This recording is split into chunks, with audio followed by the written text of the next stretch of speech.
is coming out tomorrow in Salvation South, but I wrote it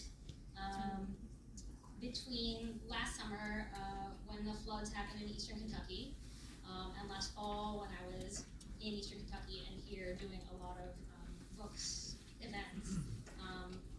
And it kind of brings up this sort of question. These essays are more questions, shocker, of this rule that I learned my whole life growing up here, which was that you had to leave to succeed. And this essay tries to question that rule a little bit. So it starts with an epigraph from Anne Pancake's book, Strange as This Weather Has Been, which if you haven't read is an amazing book. And the epigraph goes, "For a long time, I've known the tightness of these hills, the way they pen, but now I also felt their comfort. And worse, I've learned the smallness of me in the away. I understood how when I left, I lost part of myself. But when I stayed, I couldn't stretch myself full." This essay is called Fight from Away. There are no jobs here. This lesson came from my father, who most nights at dinner would direct the conversation towards employment or lemonade stand economics. Jobs, after all, were the ostensible reason why he'd left India in the first place, for the income and opportunity that work in the American labor economy provided. When he moved us to the Kanawha Valley in the early 70s, there were jobs aplenty at the chemical plants that dotted the banks of the Kanawha River, and at all the businesses associated with that industry. Jobs that could move working-class Appalachians and working-class immigrants alike into a growing middle class. But by the mid-90s, when I hit middle school and started to get these lectures, the employment picture had shifted. Plants shuttered. Jobs relocated to other states or eliminated entirely. And any kid of immigrants will tell you, when work disappears, our families disappear too. That's what happens when the only safety net you have is the one you knot under your feet as you walk the tightrope of financial security. This lesson also came from my sister, 7 years older than me, who went to an Ivy League college in upstate New York, a good 13 hours from our home across lanes. When she came home on school breaks, she made lists with me of the places she thought I might like for college. None of them were in West Virginia. When I pushed even a little and said things like, maybe I want to stay here, and maybe I'm happy just being average, she did not hide her dismay. It came from my teachers, who told me two things: don't become a teacher, and don't stay in West Virginia. And it came from the Appalachian atmosphere of my childhood, replete with both the smell of chemicals and the notion that you need to leave to succeed. I didn't interrogate those messages because there was no counter-narrative offered to me as a young person, and I hadn't yet figured out how to build my own. Stay and fight wasn't a message I heard anywhere. Go back to where you came from was a message I heard all too often. People who loved me were telling me to go. People who espoused xenophobia were saying the same. Consequently, I internalized the need to leave as both requisite for success and survival. I left for college in Pittsburgh and only continued to move further away afterwards, to Madison, Wisconsin to graduate school, then to Boston for work as a teacher. But even after 2 decades in this frigid New England city, I don't know how to call it home. Appalachia's home. Appalachia will always be home. Growing up, I lived on a street with neighbors who constantly sought ways to be supportive to one another. The kinship economy, Anne Pancake calls it. This recognition that no one is coming to save us, that we are dependent on one another to survive and thrive. That looked like my dad giving physicals to every kid on the street before basketball season, and Mr. Starcher coming over to help with oil changes, and Mrs. Carney and Mom swapping Christmas cookie plates. It looked like need being met without ever having to utter the need aloud. Since moving away, it's been incredibly difficult to find community that models a similar ethic. Maybe it's city living, maybe it's a particularity of puritanical New England culture, but people up here don't make themselves vulnerable to one another easily. They don't reveal their need. To see it, you have to look and listen closely, and that's become a hallmark of how I live my life here. I look and listen for need and think about how I can meet it. As to whether my own unexpressed needs get met by those around me, well, that's a different question. I found steady employment that paid a good wage. I satisfied my father's metric of success, but when it came to my own metrics of rootedness and relationship, I did not feel successful at all. Many of my relationships from childhood are far weaker than they were growing up. Folks have moved away from the street, moved on in their lives. Truth be told, in the years leading up to the publication of Another Appalachia, I started to feel like home was more a construct of my mind than an actual place I could go. When bad things happen in Appalachia, floods, mine collapses, chemical spills. I watched and grieved from afar, but aside from donating to the GoFundMe of the moment, I struggled to know how to engage. In the summer of 2019, I went to the Hyman Settlement School to attend the Appalachian Writers Workshop. I had lots of trepidation before I went. Could I claim an identity as an Appalachian writer? Even if I did, would people see me as such? It took me a few days to get out of my head. But in eastern Kentucky, on the banks of Troublesome Creek, I found home again.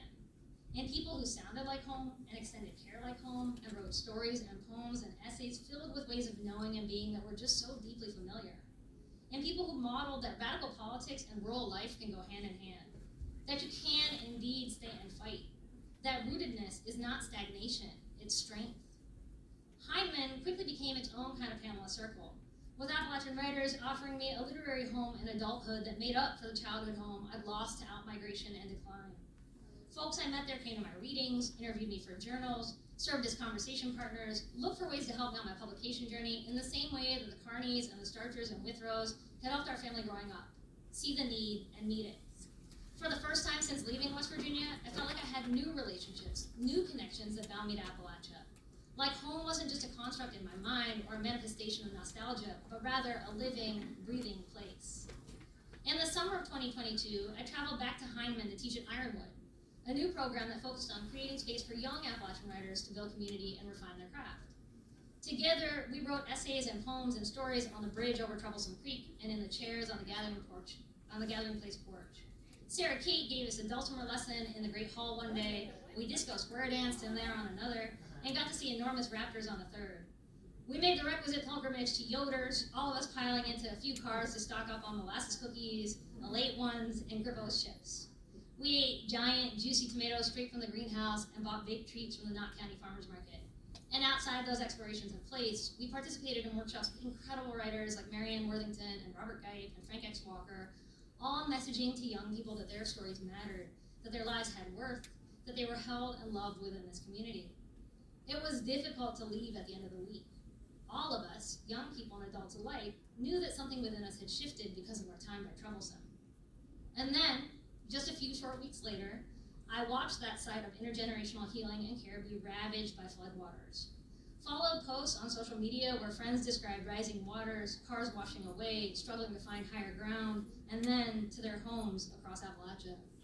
Poured over photographs of the aftermath, the drenched archives, the ruined library of Appalachian literature, the luthiers and homes and stores and libraries and schools laid waste by uncontrolled water. But I watched from away, because that's where I live now, away. And watching the floods was like losing Pamela Circle all over again. Home slipping through my fingers, me unable to hold it tight. But unlike Pamela Circle, where I've lost most of my direct connection to community, in this case, I watched Eastern Kentucky come out for Hyman, and Hyman come out for Eastern Kentucky, with offers of food and water, shelter and support, and cleanup, archive restoration, rebuilding. And my job became to think about how I could support from away. Among the many lessons I learned from studying the aftermath of Hurricane Katrina, one in particular felt especially relevant in this moment. Do not be the asshole who spends money on plane tickets and rental cars and strains local infrastructure because you have some emotional need to show up. Take that money and put it in the hands of people already on the ground, who have the relationships, who understand the immediate needs, who've been doing the work all along.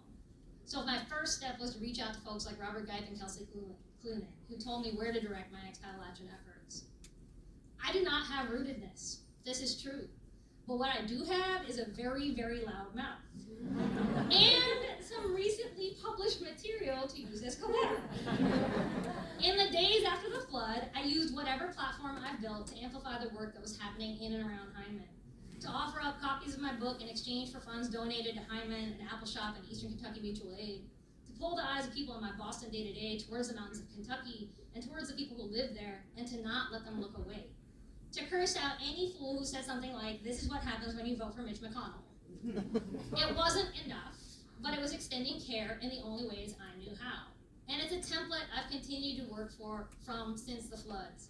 When need arises in Appalachia, when right-wing politicians revoke abortion rights, attack trans youth, silence journalists critical of their policies, I turn up the volume on my love, use copies of my book to generate attention, or offer solace or raise funds.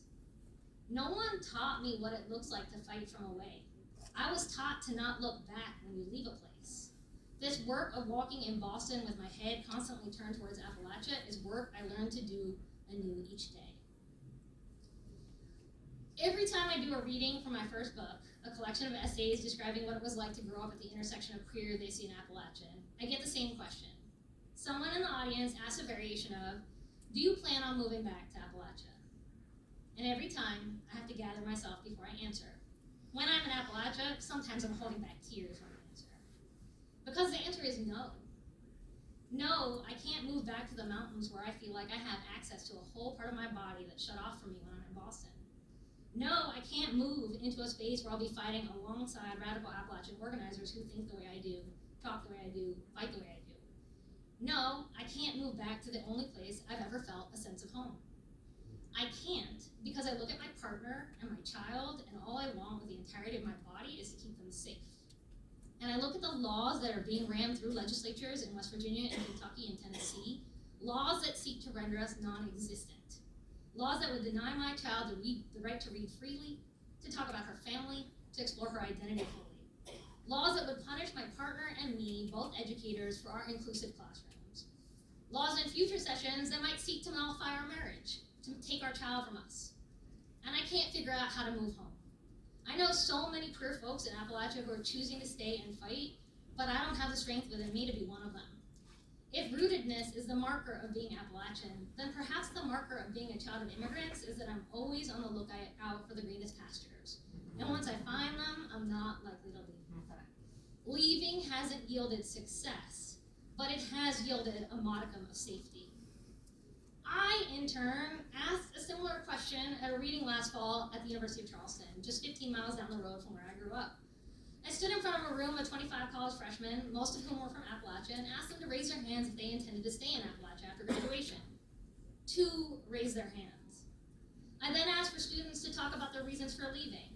Many gave answers that were predictable. They sought to move to places with more diverse demographics and social opportunities for young people. They'd been told, much like I was told, that they needed to move to seek quality employment. They struggled with the political climate of West Virginia, with a legislature that did nothing to meet their needs. One young woman's response has persisted in my mind. My family's lived in Appalachia for 8 generations, she said. No one leaves. It's just embarrassing. I don't want to be stuck the way they are. Suddenly, I was in the very moment that I'd wondered about for myself so many times. The moment when someone could offer a different lesson than leave to succeed. But what kind of hypocrite would I be if I told her to stay while I chose the comfort of my Boston apartment? And would she even hear the stay and fight message coming from me? I rejected the leave-stay binary that had defined my relationship to Appalachia for so long, launched into a loving rant. Look, the first thing I want to say to you is that staying in one place doesn't have to be a source of shame. It can be a source of power and pride to be so bound to land in a country where place is increasingly being erased of its character, and where people are increasingly being stripped of their land. Rootedness feels to me like the deepest form of resistance. So if you decide you want to stay, be proud of the decision to do so. But I also understand the pull to leave. If you leave, then I want you to know that leaving doesn't have to be forever. You can leave and come back. You can do that 10 times over. No decision has to be permanent. And last of all, if you decide to leave for good, then I'm going to ask you to think really hard about what it means to fight from away. Because this place and the people who live here deserve our support and allyship no matter where we live. It was a lecture. And as a teacher, I know that lecture doesn't work. That the likelihood of those words landing in that moment was slim. But maybe I was saying them as much to myself as it was to her or to any of the young people in that room. Maybe the words I'm trying to formulate always are the lessons I learned growing up in Appalachia. That the creek will keep rising, that no one is coming to save us but us, that our survival is going to require us to learn to fight in new ways, that leaving is not the marker of success, fighting is.